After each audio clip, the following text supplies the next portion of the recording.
Boa noite a todos. Gostaria de agradecer o convite para debater o que, em realidade, constitui um conjunto de dois artigos recentemente publicados, um em coautoria com Guilherme Leite Gonçalves, num dossiê sobre teoria dos sistemas de crítica social, e um segundo e último artigo que acaba de ser publicado na revista Thesis 11, de um outro dossiê, que conta com a participação de sociólogos e juristas distintos dos que participaram no primeiro. Queria agradecer então a organização do evento, agradecer ao professor Celso Campilon, que é o coordenador deste evento. É um grande prazer ver meu professor da pós-graduação, José Reinaldo Lima Lopes. Naquela época nós integrávamos o que se chamava amistosamente de equipe do professor Faria. Os mais tarimbados davam aula na pós-graduação, auxiliando o Faria, e os neófitos, não era o meu caso, a gente dava aula ajudava o Faria a fazer os seminários no âmbito do curso de graduação. Então, já se vai em bom tempo. E é um prazer também sempre estar com o meu colega Orlando, tivemos juntos uma banca semana passada, terça-feira. Bom, sem mais delongas, eu não vou repetir o que está nos artigos, evidentemente, então eu vou procurar fazer alguma coisa um pouco diferente. Eu vou mencionar o argumento principal, de maneira muito sintética, e vou tentar indicar outra coisa que está por trás. Alguns dos pressupostos sobre a ciência da elaboração, né, deste argumento. O argumento é o seguinte, né? Bom, talvez antes de mais nada eu vou esclarecer que eu não estou me propondo a realizar aqui nenhum tipo de teoria crítica dos sistemas, não é? No sentido como, por exemplo, certos autores, especialmente Gunther Teubner e André Fischer-Lescano, reivindicam, não é? Fazê-lo. Eu não estou bem convencido que exista tal fenômeno, uma teoria crítica dos sistemas. O meu objetivo é muito mais modesto nesse sentido. Como eu vou explicar aqui, é tão só sugerir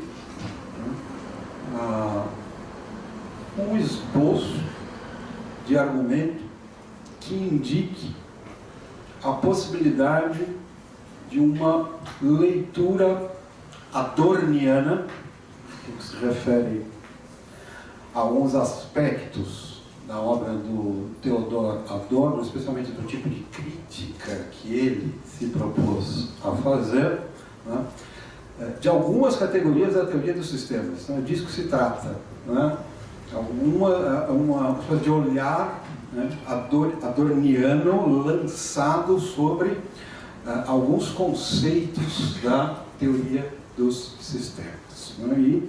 E eu acho que nesses termos mais precisos é que a gente poderia talvez avançar no debate. Mas o argumento, como eu dizia, né, é o seguinte: de um lado, eu entendo que a teoria dos sistemas pode sim, né, servir como referência a uma redescrição sociológica sofisticada de algumas das patologias assim chamadas, né, do processo de modernização e consolidação de sociedades modernas. Né? Não é preciso ir muito longe.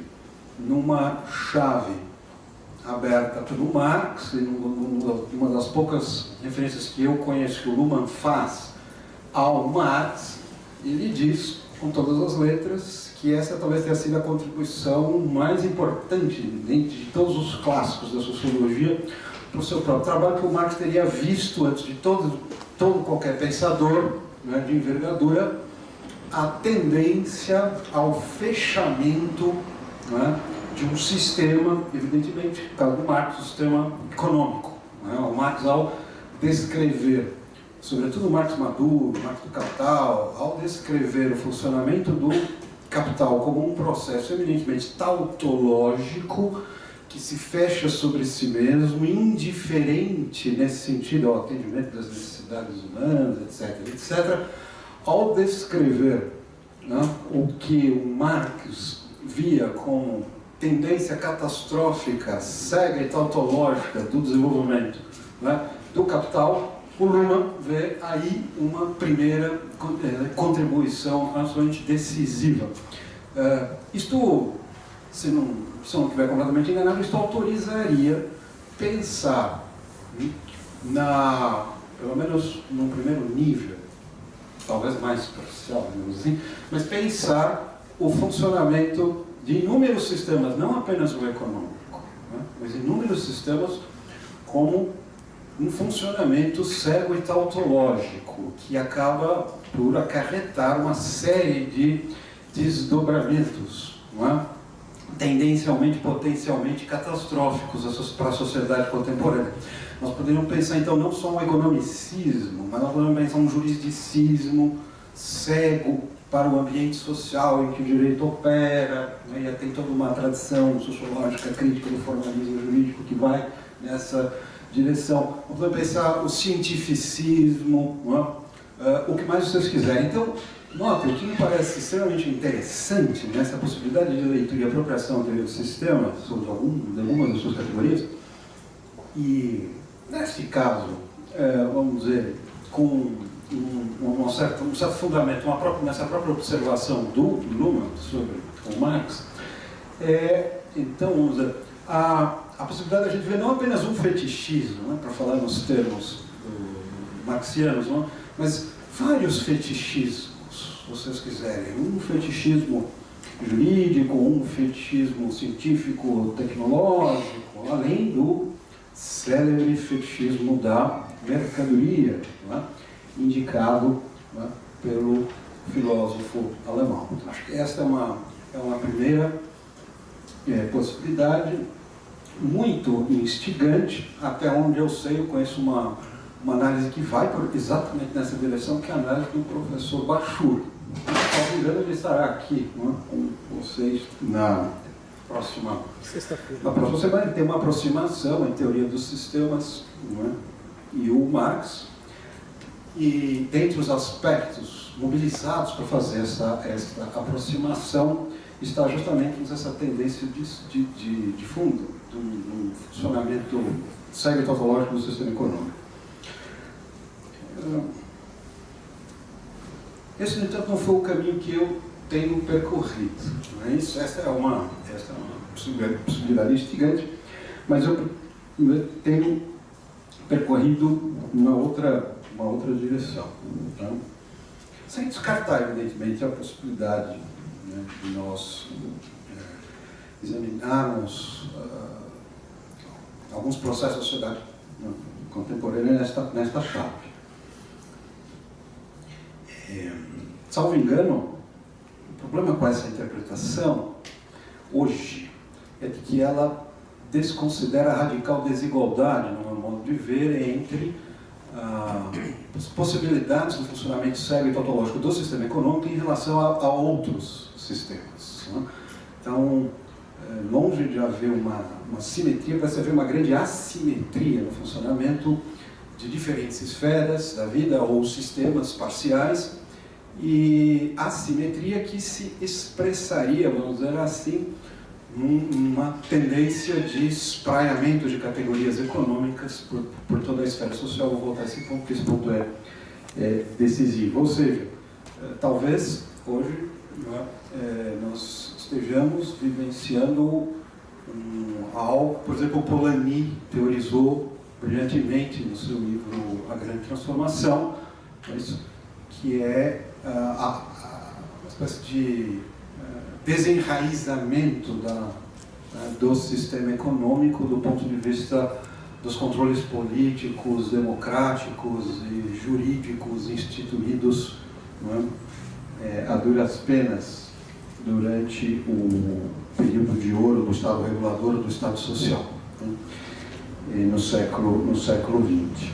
E, nesse sentido, aquela distopia referida pelo Polanyi, ou seja, o risco da sociedade se autodestruir à medida em que o sistema econômico não conhece nenhum freio, nenhum limite, estaria se colocando, não é? No horizonte de possibilidades dos últimos 3, ou pelo menos 4 decênios, não é? Que tem marcado o pós-welfare state, pós-crise. Aliás, essa questão da marcação histórica é decisiva, porque muito do que me angustiou, que me mobilizou a pensar essa possibilidade de uma leitura crítica da teoria do sistema tem a ver justamente com essa virada dos tempos, não é? E isso não é pouca coisa, basta a gente pensar que há 15 anos, fazer referência ao Habermas, né, que o professor Zé Reinaldo mesmo, há 10, 15 anos, muita gente no Brasil imaginava que a nossa sociedade civil estava começando a se organizar a partir do princípio do discurso, o que hoje pode soar algo tragicamente cômico, mas, então, nesse sentido, né, parece ter havido aí, no mínimo, um erro de diagnóstico de proporções, né, absurdas. Né?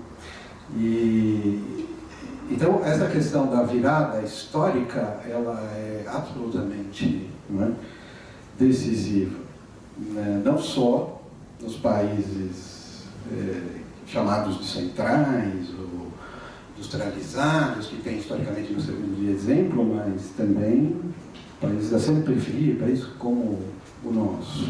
Né?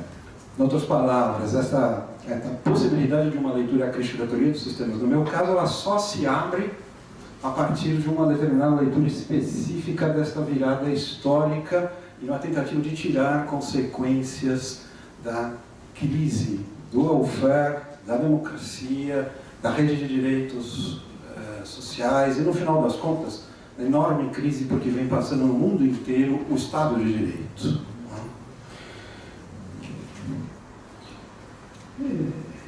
Então, mas eu dizia a vocês que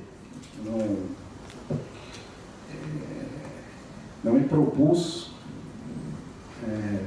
ao menos preliminarmente, a fazer essa leitura, não é, dos vários fetichismos, por assim dizer, não é, por onde eu procurei enveredar, não é, engatando, fazer uma leitura crítica, como diz, de base adorniana, e engatando com 3 aspectos daquilo que a gente poderia conceber como vertente adorniana da teoria crítica, uma vertente muito sui generis, muito própria, né? Você sabe, chamada escola de Frankfurt, muitas vezes tratada em bloco, esconde uma enorme diversidade, né, de perspectivas, de concepções de crítica, de formações, etc.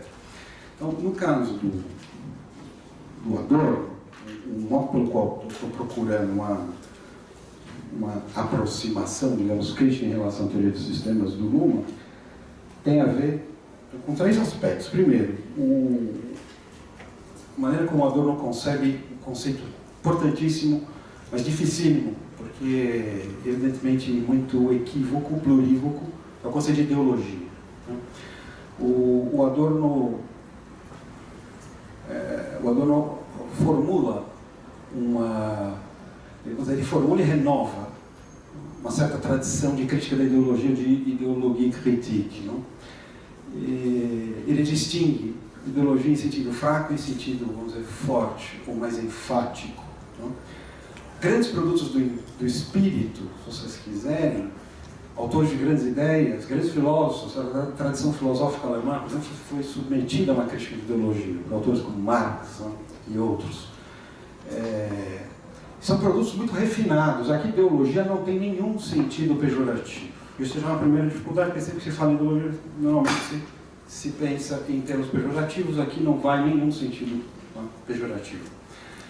Portanto, se estou com o Adorno lendo alguns conceitos da teoria dos sistemas na chave da ideologia, aqui não vai nenhum sentido pejorativo.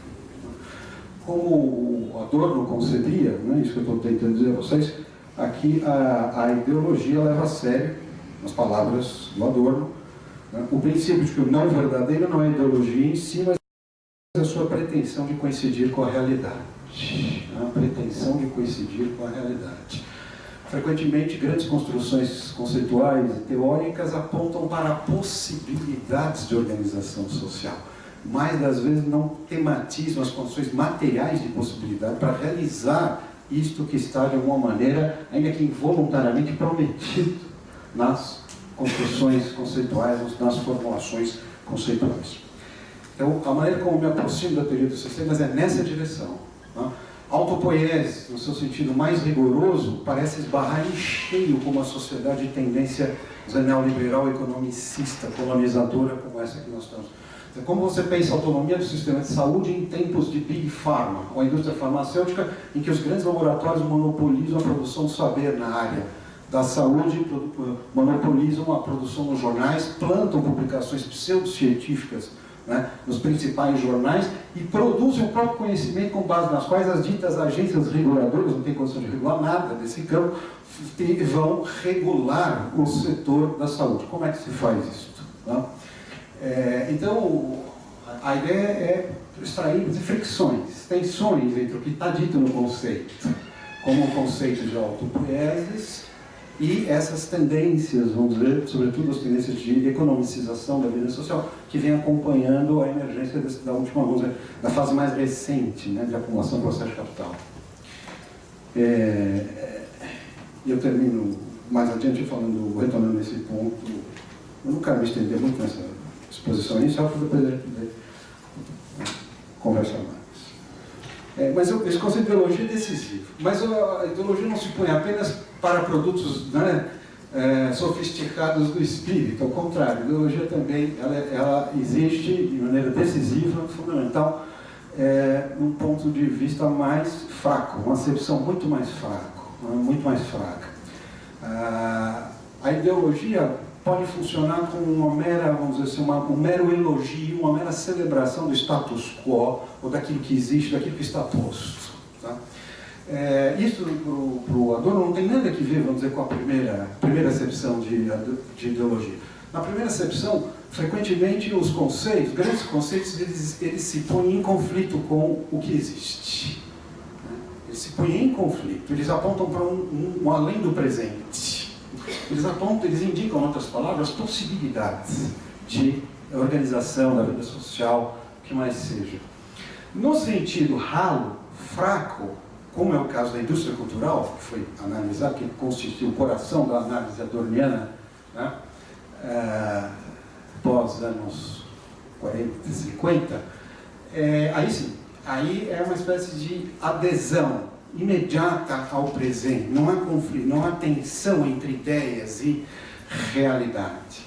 Aliás, é uma leitura tipicamente adorniana, que quanto mais avança o capitalismo, quanto mais avança o processo de concentração econômica, quanto mais avança a economização da vida social, menos espaço existe para tensão entre conceito e realidade, ideias e realidade. As ideias tendem a simplesmente repetir o que já está aí, o que já está posto, fazer a celebração do que já existe. Né? É um pouco nessa chave que eu procuro diferenciar conceitos, de um lado, né, extraídos da teoria dos sistemas do Luhmann, e, de outro lado, um conceito como o de neoliberalismo. Outro conceito, assim como o conceito de ideologia extremamente plurívoco e equívoco, a mesma coisa acontece com o conceito de neoliberalismo. Eu vou trabalhar com o conceito Foucaultiano. Existem várias possibilidades. Eu trabalho com o conceito Foucaultiano de neoliberalismo, está formulado no livro O Nascimento da Biopolítica.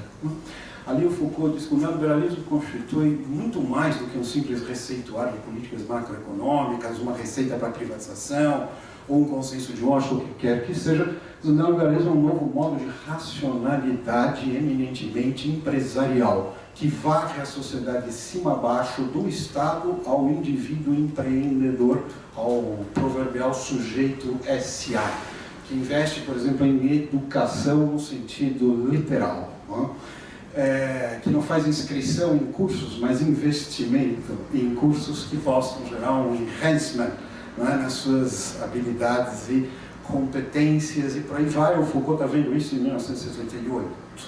Tá? Num dos cursos, ou sabe, dos cursos do Colégio de França. Então, é um pouco este conceito de neoliberalismo que trata-se de uma nova racionalidade, um modo de conceber, estruturar a conduta do Estado, do indivíduo, que tem como fundamento a forma empresa. Trata-se de transformar, quase que literalmente, o Estado e os indivíduos em empresas, assim como também outras instituições decisivas da vida social. Não é por acaso que a universidade parece às outras cada vez mais com critérios externos, não tem nada a ver com produção acadêmica, mas critérios externos de produtividade, e que vem muitas vezes subvertendo a própria natureza do fazer acadêmico. Isso não estou falando sobre o Brasil, evidentemente. Isso se coloca de maneira candente no Brasil, mas isso se coloca de maneira decisiva em alguns dos principais países da Europa ocidental hoje. Muito bem. Trata-se, de certo modo, então, de detectar flexões entre alguns conceitos da teoria dos sistemas e esse macro contexto histórico marcado pelo alastramento do neoliberalismo. Se um primeiro ponto, portanto, eu trabalho então, os conceitos da teoria do sistema na chave do conceito de ideologia em sentido forte e o conceito de neoliberalismo na chave de um conceito de ideologia em sentido fraco, colado de celebração do existente, mais do mesmo. Um outro ponto de aproximação, que eu vou só indicar muito rapidamente, tem a ver com como o Adorno vai conceber a relação entre sujeito e objeto, e especialmente como isso se coloca em algumas passagens da dialética negativa. Aqui é preciso dizer, desde logo, há uma diferença enorme entre os projetos teóricos do Adorno e do Luhmann, evidente. O Adorno está pensando ainda na chave da relação contraditória, trincada entre conceito e objeto. O Luhmann está pensando pós-giro linguístico, no âmbito do que ele vai chamar de filosofia da pós-consciência, que não trabalha mais com a categoria de um sujeito cognoscente, universal, supostamente é universal, mas trabalha com pontos de observação específicos. E todo ponto, como se sabe, para a teoria do sistema, todo ponto de observação constitui os seus próprios pontos cegos, que só podem ser iluminados a partir de outros pontos de observação e observações de segundo grau, e por aí vai. Existe uma diferença gigantesca, mas o que me chamou muito a atenção, me instigou a pensar uma certa plausibilidade de lançar um olhar adorniano sobre a teoria dos sistemas, tem a ver com o seguinte: toda a dialética negativa é voltada para um problema, o problema da insuficiência da filosofia como arte da conceituação e, portanto, como arte do olhar abstrato que se joga sobre as coisas particulares. É isso. Portanto, nesse sentido, Adorno é, como se sabe, um pensador radical da não-identidade. Um pensador que vai afirmar a particularidade das... Por isso, entre todas as esferas da vida, a arte, a chamada arte da alta cultura, dentro da extração adorniana, ela vai ser considerada aquela que consegue chegar mais próximo, fazer algo que faz jus à complexidade das coisas que existem na sua concretude, no seu estado de ser particular. Assim como o Adorno sugere esse paralelismo o tempo todo, assim como a mercadoria é uma forma abstrata que faz violência ao trabalho concreto, como Marx mostrou muito bem no Capital, o trabalho filosófico da conceituação normalmente reproduz esta violência da abstração contra as coisas elas mesmas, em toda a sua plenitude singular. E o Adorno vai pensar, ele é um pensador então desse gap que existe, que não fecha, ainda bem que não fecha, entre conceito, abstração e objeto, coisa, particular. Como dizia, então, um pensador radicalmente voltado à questão da não-identidade, entre conhecer e instaurar objeto de conhecimento. Ora, o Luhmann, com outras preocupações, a partir de uma outra matriz teórica completamente distinta, poderia eventualmente ser considerado como um pensador radical da não-identidade. Mas no caso do Luhmann, evidente, não se trata da não-identidade entre conceito e objeto, mas se trata da não-identidade entre sistema e ambiente. Essa, como nós sabemos, é a distinção matriz, a distinção fundante, não é? Da vertente sociológica do Luhmann. Para mim, existe uma forte similaridade entre, né, esses dois aspectos, né, que eu procuro conectar nos artigos, né, que foram produzidos recentemente, que eu mencionei no início da minha fala. Então,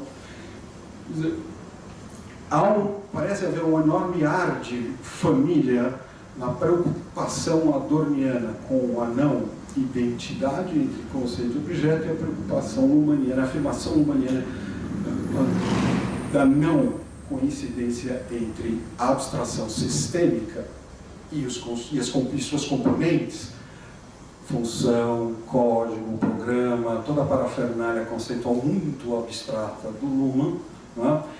E o ambiente. Né? O ambiente parece que um pouco a obsessão do Luhmann é dizer, olha, tem algo que escapa ao poder dessa abstração sistêmica, há algo que escapa das funcionalizações. Mas há algo ainda mais instigante, talvez, é que no próprio modo de pensar as abstrações, o Luhmann indica as diferenças. Função, código, processos, programas existem como indicadores de diferença a ser preservada entre o sistema e seu ambiente, e, portanto, entre um determinado sistema e outros sistemas parciais.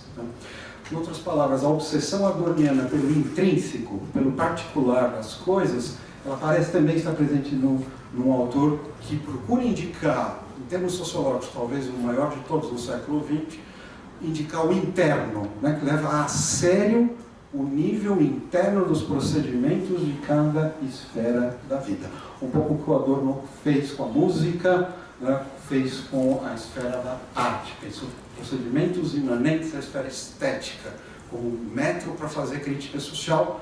Talvez com o Luhmann tenha condições de pensar também outras instâncias para usar como método para fazer, né, crítica social. Então, se de um lado eu tomo o conceito de teologia nas suas acepções forte e fraca, de outro lado eu tomo essa espécie de linha de fuga, né, adorniana, da não coincidência entre sujeito e objeto, não identidade, né, para pensar criticamente a distinção sistema-ambiente e o seu estatuto no âmbito da obra do Luhmann. E, para fechar, porque eu já estou... Já ultrapassei muito tempo?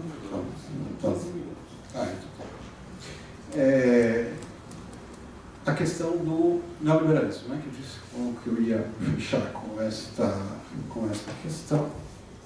E a ideia é, vamos ver, acompanhando as análises do Foucault, no nascimento da biopolítica,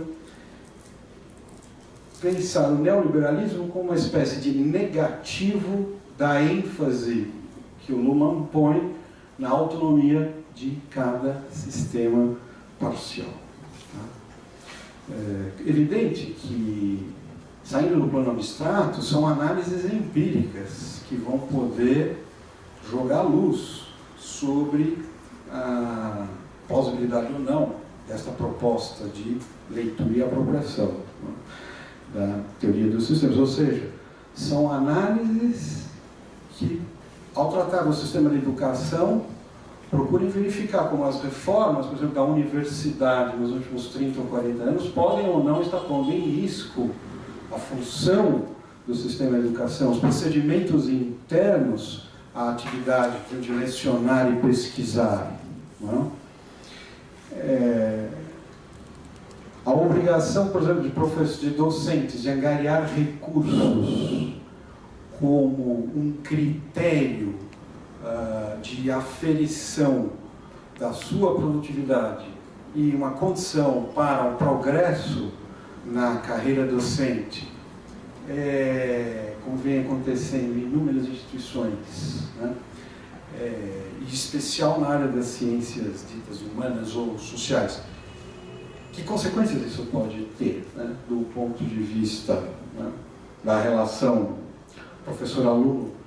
Né? Que consequências isso pode ter do ponto de vista das articulações entre ensino, pesquisa, né, e extensão? O caso da saúde eu já referi brevemente, né? Para o Foucault, né, o neoliberalismo, né, ele traz consigo, em suas propostas mais radicais, e o Foucault distingue uma vertente germânica, né, institucionalista do neoliberalismo, de uma vertente norte-americana mais radical, né?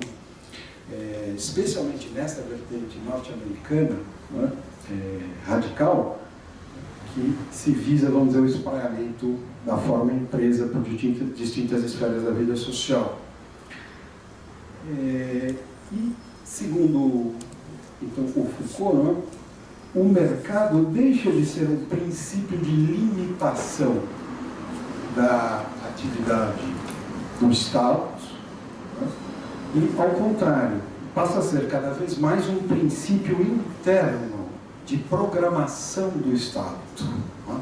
É como se o Estado internalizasse uma racionalidade que é externa, né, empresarial, e passasse a ser avaliado, autoavaliado e heteroavaliado a partir deste princípio que migra para o interior do Estado. O Estado é empresa, neste sentido.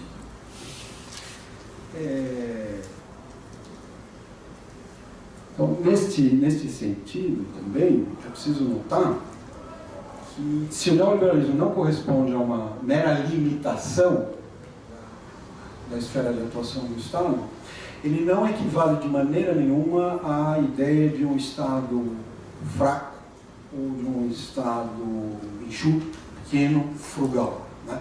Muitas vezes se concebe. Ao contrário, segundo o Foucault, é preciso toda uma institucionalidade e um conjunto, um aparato regulatório para produzir o espraiamento da forma empresa pelo todo social. Tá? Vale dizer, o Estado neoliberal é perfeitamente compatível com ordens jurídicas infladas, né? É perfeitamente compatível, requer o trabalho de agências reguladoras, né? O que é o decisivo é o sentido, evidentemente, desta regulação, tá? De uma regulação crescente da vida social. Não se trata de redução da regulação, mas se trata de, provavelmente, expansão da regulação da vida social. Existem inúmeros autores hoje trabalhando nas pistas e nas intuições, vamos dizer assim, deixadas pelo Foucault, especialmente neste curso, O Nascimento da Biopolítica. Eu tenho me ancorado fundamentalmente nos franceses Pierre Dardot, né, e Laval, que estiveram recentemente no Brasil por conta do lançamento do livro A Nova Razão do Mundo. Eles mostram, por exemplo, nas pegadas do Foucault, como muitas vezes uma instituição, um determinado órgão pode permanecer formalmente público, mas no seu funcionamento ele já trai a captura, né, por esses princípios eminentemente empresariais e privados de operação. Uma universidade, em outras palavras, pode permanecer como uma universidade pública, mas ela funcionar a partir de um critério que é eminentemente empresarial. Outra autora, professora da Universidade de Berkeley, Wendy Brown, cientista política, talvez aqui alguns conheçam, ela esteve no Brasil com a sua companheira recentemente para o lançamento de um livro, que é a Judith Butler. Thomas Lenk, alemão, tem um belíssimo belíssima página na internet, uma coleção de artigos destinados a destrinchar, vamos dizer assim, o conceito Foucaultiano, né, de neoliberalismo. Na Inglaterra, William Davies, um belo livro sobre a reforma do Estado britânico, o papel das agências reguladoras capturadas no âmbito... nada disso eu estou falando, imediatamente se refere ao contexto brasileiro. Estou falando aqui países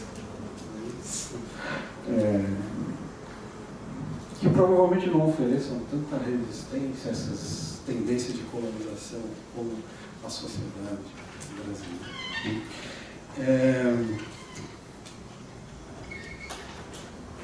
E, finalmente, dois urbanistas, o Neil Brennan e o Nick Theodore, todos eles vão pensar a cidade na forma empresa. A cidade como lugar dos grandes eventos. A cidade como do espaço urbano, mercadoria, para além dos processos de especulação imobiliária tradicionais.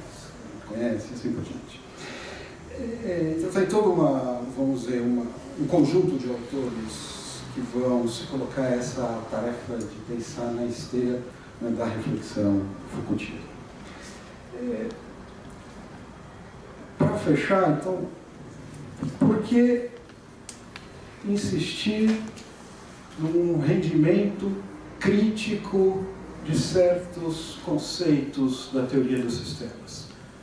Nós sabemos que no âmbito das ciências sociais hoje há uma espécie de hegemonia, né, francesa, que é dada de um lado pelas concepções Foucaultianas, claro, toda a sociologia da violência, impensável, né, sem o Foucault, sobre a violência, da punição, as discussões sobre encarceramento em massa, hoje uma outra área conheço, sobre punição dos pobres, passa pelo Foucault obrigatoriamente, ou, de outro lado, o seu conterrâneo Pierre Bourdieu. Então, as ciências sociais hoje, sem nenhuma possibilidade de erro, elas têm nesses dois autores, né, franceses, suas referências hegemônicas, ainda que eles vinham sendo trabalhados, discutidos, desenvolvidos, problematizados.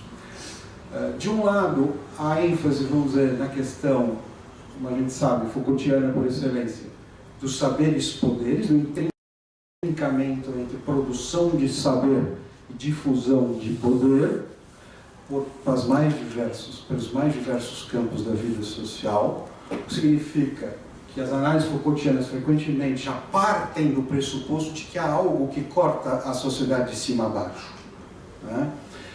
Para além das especificidades que eventualmente possa haver, essa não é a questão que se põe.